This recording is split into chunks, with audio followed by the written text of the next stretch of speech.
Continuing our focus on the strike by labor. We're joined this morning by Dr. Yemi Oke, who is an energy consultant, also lecturer in law, University of Lagos. Thank you for coming on this morning. It's a pleasure being here. We're just looking through, and if I could summarize the views of Nigerians who are tweeting in, quite funny, but not funny because it has to do with their pockets. They just say that, look, what this has come down to is that they're paying for services in advance which does not materialize. And from their perspective, that's advance fee fraud. Yes, definitely. I will always identify with the masses because the agitations are quite genuine. And one thing I've not really been able to get from the side of the regulator and operators is that what really is the position under the law? The law says you meter before you increase tariffs. So they have not done the metering. The law also talks about PCAF. You know, it will be interesting for Nigerians to know that there are three institutions under the law, under the Power Sector Reforms Act of 2005. There is the NERC. There is a Rural Electrification Fund / agency.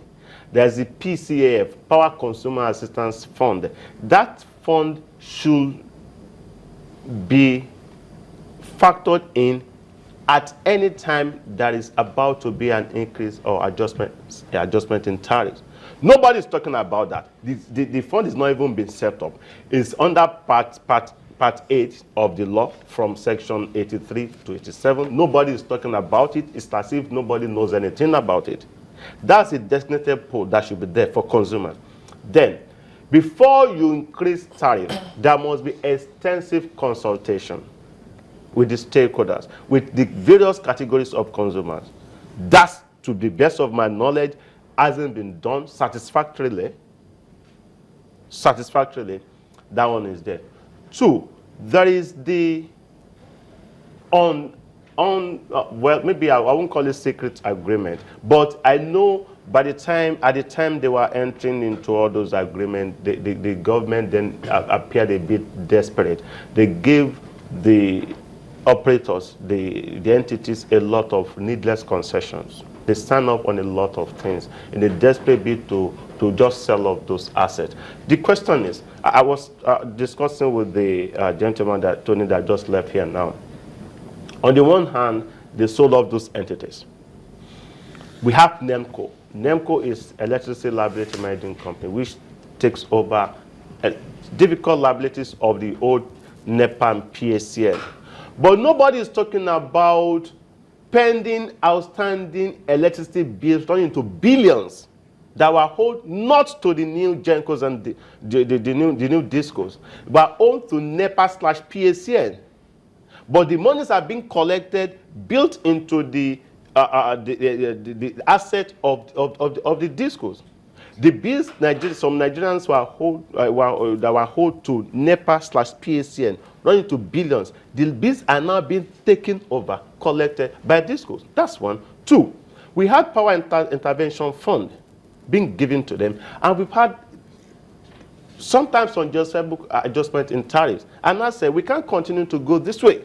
But they say in spite of all this money, it's still not enough. So I definitely, this is not even going to be the last adjustment in tariffs. I can bet it, because it's still not going to. The problem they are having, there's no way you're going to have cost-reflective tariff which targets recovering the amount of money you spend to produce. Just like in the tax regime, we need to increase the customer reach and have more customers as against overtaxing the fewer customers we have, those who have estimated billing, very, very few prepaid customers. So it's a lot of things are wrong with the system. I sympathize with the minister, because even Lagos State government had a bit of a challenge. I'm aware of that. Lagos State government generates about 38 megawatts, essentially for Alausa Secretariat in the day. In the night, the shutdown, the power generated could not be given or could not be distributed to off-takers, willing consumers, homes, those who will be at home in the night. The DISCOs threatened, maybe by now they've taken Lagos State government to court, saying you cannot give them excess power generated from Alausa IPP The question is why? They say, yeah, they are our customers. But they are your customers that are in darkness. You have no power to give to them. But Lagos State government couldn't provide power to them because the so-called customer area, there are areas under the grid. What do you mean by areas covered under the national grid? It's not because the power line crosses over my roof, it's that I am directly fed from the national grid. So I looked at the list of companies licensed by NERC. I see a lot of off-grid licenses. I think NERC cannot do that. We're still not getting it right. Until we get to sort out all these issues, we're not going to get anywhere. I thought Labour also, I'm with Labour, but you see, we need a bit of knowledge-based engagement. Labour is fighting because of the tariff, but there are various categories of consumers. I'm sure Labour is not the intention of Labour to fight for the commercial consumers, the companies. Labour at best will be fighting for you and I, who are the lower ebb of the ladder, those who consume a bit of megawatts, not commercial entities. But the engagement is such that Labour is saying, oh, no increase in tariff. Labour could say, increase tariff for the big corporations, who cares? But don't increase for average Nigerians without having PCAF in place. They should hold them to PCAF. Will it work if Labour adopts that stance? It will work. Labour needs knowledge-based engagement. But don't we run the danger? Because first of all, in the entire gradation, people have already said, you know, the poorest of the poor because the tariff might be lowest. They might also be at the bottom of the ladder in terms of priority, whom to supply electricity. If you see that the person is not going to pay you a lot, what you might find is that the electricity might not get to those people when they should. So if we put the emphasis on the commercial entities, won't we find a situation whereby commercial entities will get the power all the time and homes might not get anything? See, I've always advocated disaggregated tariff structure. If you do cost reflective, it targets production cost as against actual consumption. If there is power in Lekki and there's no power in Yanopaja, I can elect to consume power from Lekki and pay the rate. It should be about what is consumed. That's why I talk about tariff structure that reflect actual consumptions as against the cost.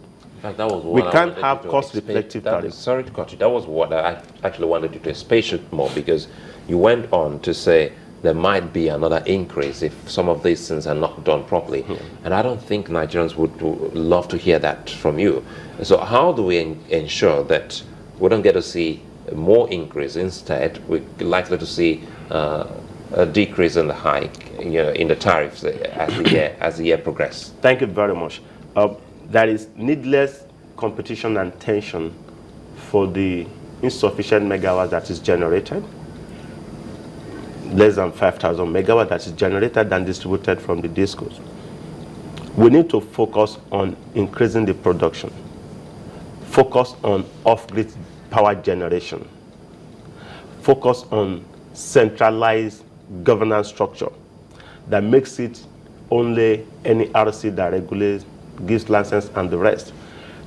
Labour should also engage the stakeholders as to what is provided in the law, to the extent that, hey, power is a concurrent item under the Constitution. Concurrency of power means both state and federal can legislate, and they should work together.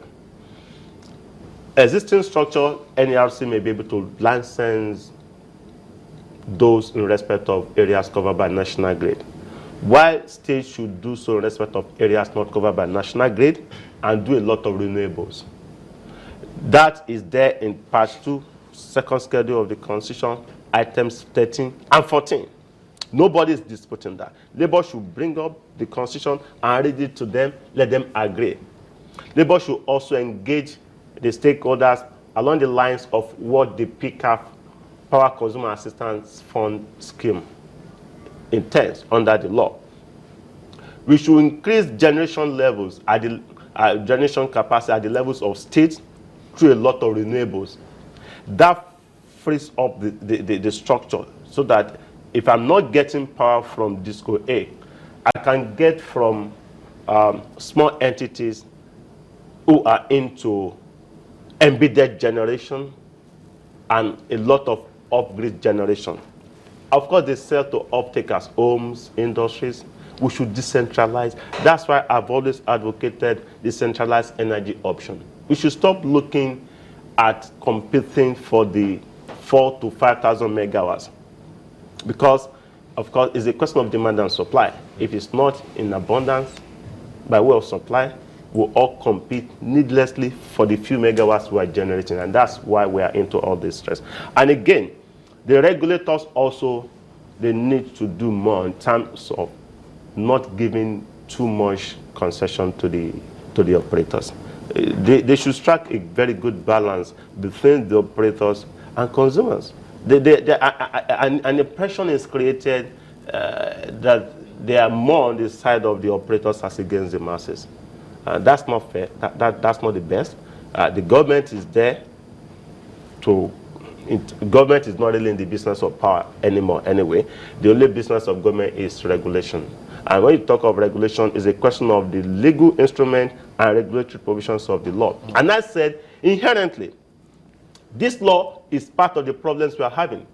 There are minimum... I stopped counting when I got to 200 errors in the law we are operating.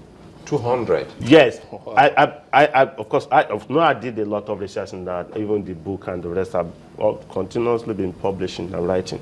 I looked at I started with the provisions of the Constitution that says power. I look at the Electric Power Sector Reforms Act. I look at all the regulatory provisions and related laws, and I've been spotting a lot of errors. For instance, the law, Electric Power Sector Reforms Act, says if a GENCO or a DISCO needs your land for electricity purposes, then they can get governor to revoke the land, and they will pay peanut by way of compensation. And we went under the law. We realized under the Land Use Act, electricity is mentioned, and that is the angle from which they're arguing. And my argument is that the Land Use Act envisaged the NEPA regime that was a federal government monopoly. If you revoke my land for a private DISCO, for commercial entities, call it overriding public interest, that's not going to work. At best, we can do compulsory purchase, which is the trend in UK and others. A lot of errors in the law. And the law and the regulatory framework that we have, they can't take us to the destination. That's why we're going to have all these problems. And the operators are going to twist government into signing up on some juicy agreement with them. And each time the government tries to change the structure, they're going to say, hey, man, you have this clause in there. This is your agreement. You sign on to this.